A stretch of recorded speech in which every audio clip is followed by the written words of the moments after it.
Yo, good morning. What's up mga katama? May tanong tayo dito sa ating isang tropa.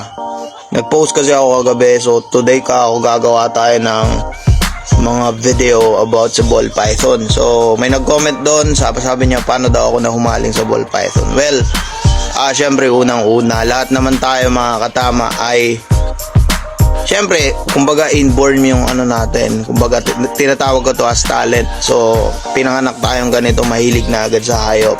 I was still remember when I was a little kid, kumukuha ako ng kumbaga, pag may nakita akong mga pugad ng ibon sa taas ng puno, inaabangan ko yun from itlog hanggang mapisa. Tapos pag napisa na, hina-handfeed ko. Pero syempre namamatay kasi syempre wala pa akong alam, tsaka walang nagtuturo. Alright, so talagang sobrang hilig natin sa hayop hanggang sa napunta tayo sa ball python. Actually hindi naman talaga ako medyo takot talaga ako nung una sa ahas, kaso bali syempre ang business ko kasi daga. So nagbebenta ako ng daga.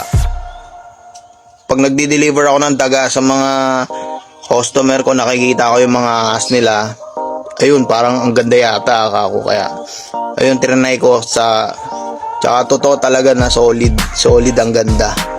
Kaya ayun, magbuhat nun, ayun, nailigan ko na yung ahas, tsaka sobrang low maintenance niya kasi, kaya kumbaga compare mo sa ibang pet na alam mo yun, kailangan ng kung ano-anong checheborete ang ball python, basta nilagay mo lang sa kwarto mo. Kahit 1 week mong hindi po tignan nga okay lang, basta syempre may tubig tsaka pinakain mo, tsaka okay yung temperature mo, you're good to go. Kaya yun yung mga talagang nagustuhan ko sa ball python.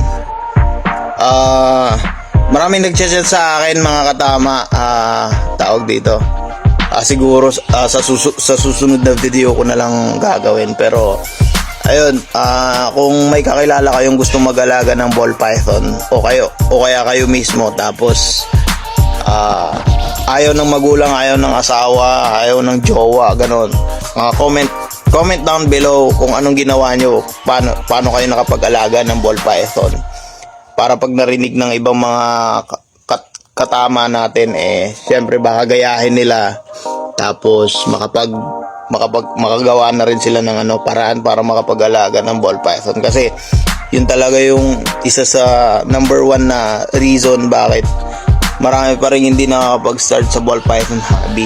Alright?